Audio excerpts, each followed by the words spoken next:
Hello, Dylan here with InfiniteDiscs.com. Today I'm going to teach you how to set up a next-gen event through the Infinite Discs system. First of all, if you are a TD, you will want to email or call us so that we can turn your profile on to TD mode, allowing you to set up an event through our system. The first step is to go here to nextgen.infinitediscs.com. Then you'll click on Login. So I will log in with my credentials, and you will use the same login that you use from the Infinite Discs main website.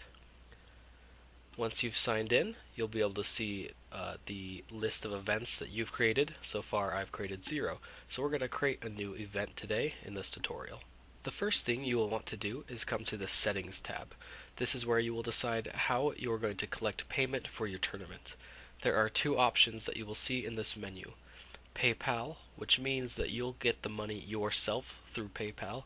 This also means you will be responsible for paying for players' packs through InfiniteDiscs.com. The easier method, in my opinion, is the Infinite Collects method. With this method, registration payments are sent directly to us at Infinite Discs. You do not have to collect any money, and players' packs ordered will automatically be sent to you on the late registration date for your tournament. When Infinite Discs Collects is used, you, as the TD, will receive a commission check after the tournament is completed. And you can see here how you can receive your payment.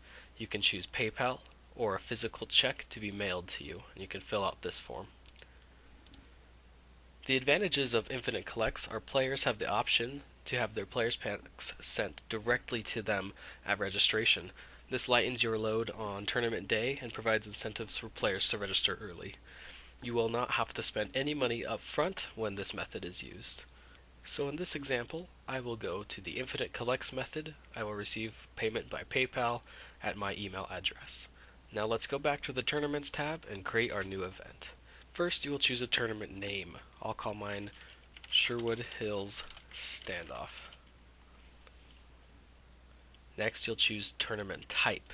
There are several types of next-gen events. The Next-Gen XL is just a one-round small tournament.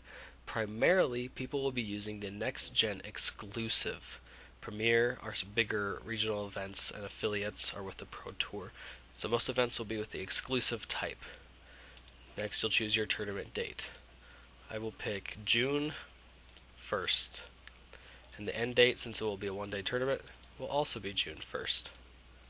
The registration start date is the date that you would like to open registration. So I want people to have a month to register. I will start registration on May 1st. Registration end date is the day that the online registration will automatically close.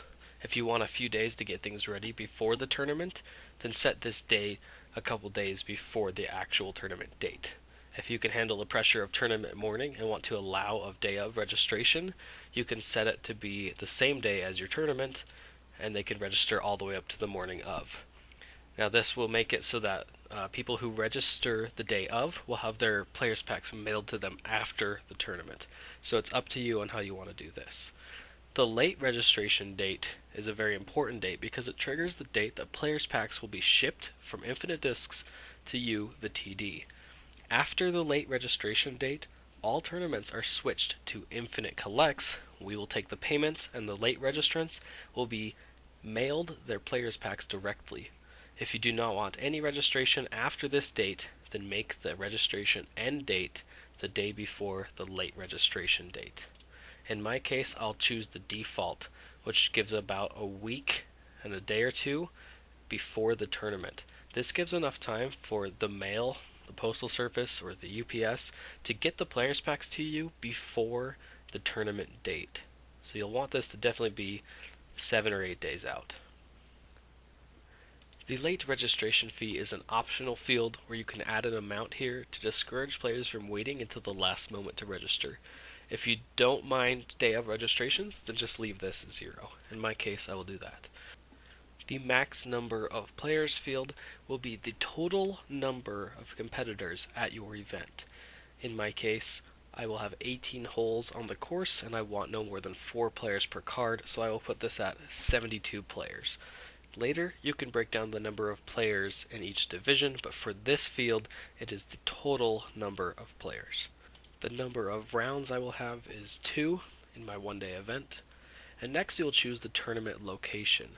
Now this takes courses off of the courses.infinitediscs.com database, which is very thorough, but if for some reason your course has not been yet added, you can add it yourself at courses.infinitediscs.com. I will click select location, and it'll pop up a box allowing me to select a course. So just start typing the name. I'll type Sherwood Hills. And there it is, Sherwood Hills in Wellsville, Utah. So I'll click that, let it load in, and it'll put it for each round. The layouts will be selected from the layouts that have been entered in with the course database. So I will just choose the permanent layout for each course. And now you can also choose if you want to use the same layout for all divisions. In my case, I will choose yes, because there's only one layout. If you have BTs that you would like the ladies or the juniors to play, you can click no and specify with each division the layout that will be played. Next, we will scroll down. There's an automatic 3% processing fee for all registrations, so that won't change. You can also choose whether you would like to add the fee for non-PDGA members or not. You can click yes or no, depending on your sanctioned or how you'd like to run your event. If you'd like to charge additional fees, you can click add. For example, if I want to add an ace pot, you can add a fee name ace pot and the amount. Let's do a $3 ace pot. You can also choose if this fee is required or not. If you click required, everyone will be forced to join the ace pot. Now I only want people to join if they would like to, so I'm going to leave it unrequired, and when they go to checkout for the event, it'll give it as an option. You can add as many fees as you want. If you have green fees or anything like that, you can tack them on. The description and the schedule will be the information that shows up on your tournament page. This will show up on the left side column, and this will show up on the right.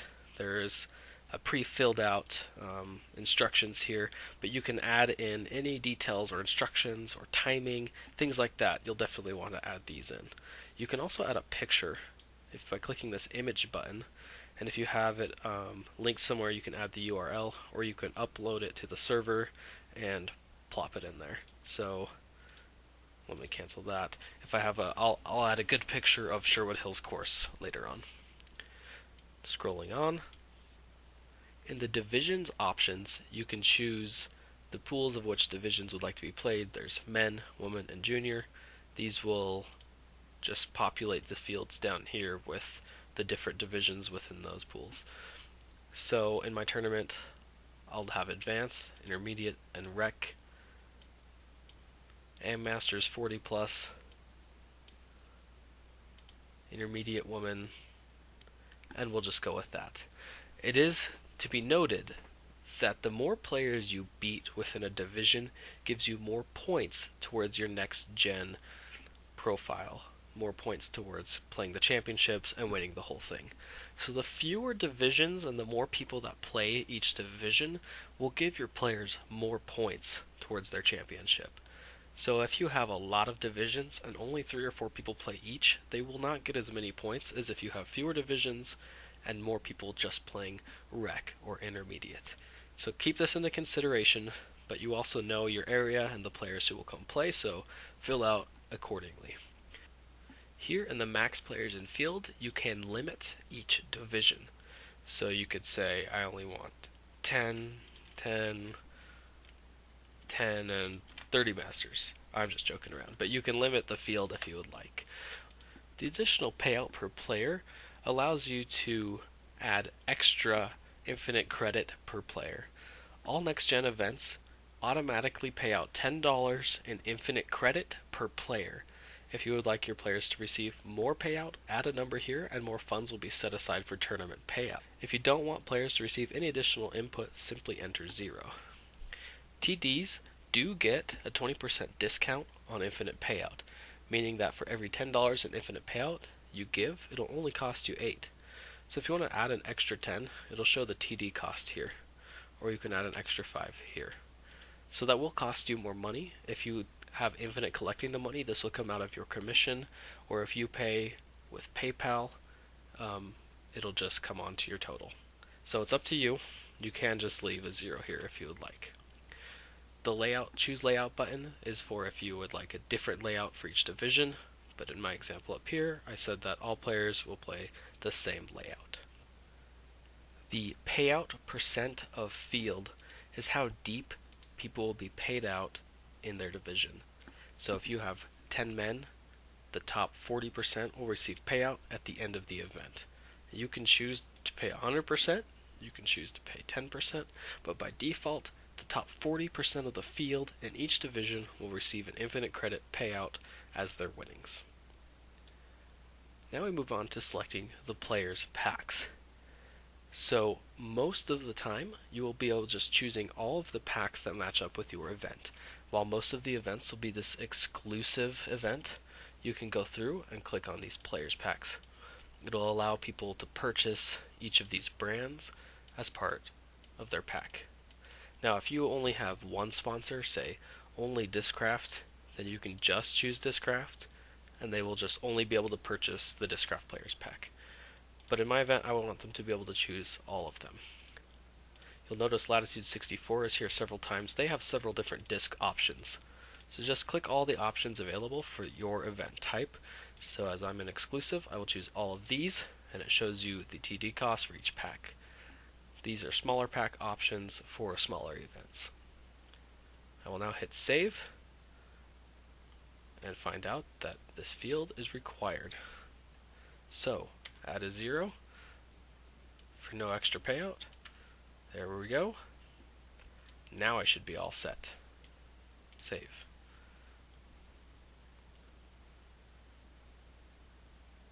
Perfect. Now here's my event. Sherwood Hills Standoff. It's the NG4X exclusive event with Dylan Durant, that's me, the director, on June 1st, 2 rounds, 72 players, and 5 divisions. Now here you can see your funds raised and your profit from the event, but since I don't have any players yet, none of these are populated.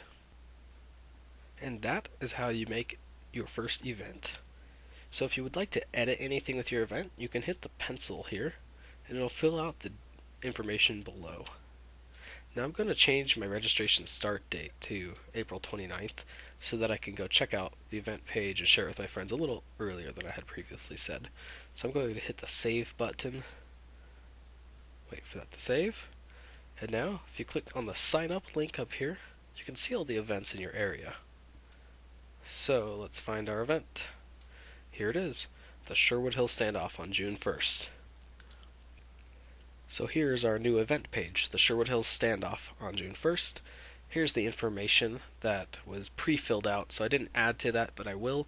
I will also add a picture to fill out this page. It'll look a lot better. Here's the schedule, which I should probably put on when I'm going to start the event, when practice rounds will be available, that sort of thing. Here, there is no one currently signed up, but I'm going to take this link and share it with my local clubs, the leagues, people around the area, see if we can get some sign-ups going and some player packs ordered. So that's how you make your first event. I hope you found this useful. I will make more tutorials on how this next-gen system works and some other things you can do with your event. So stay tuned. That's all for now. I'll talk to you later.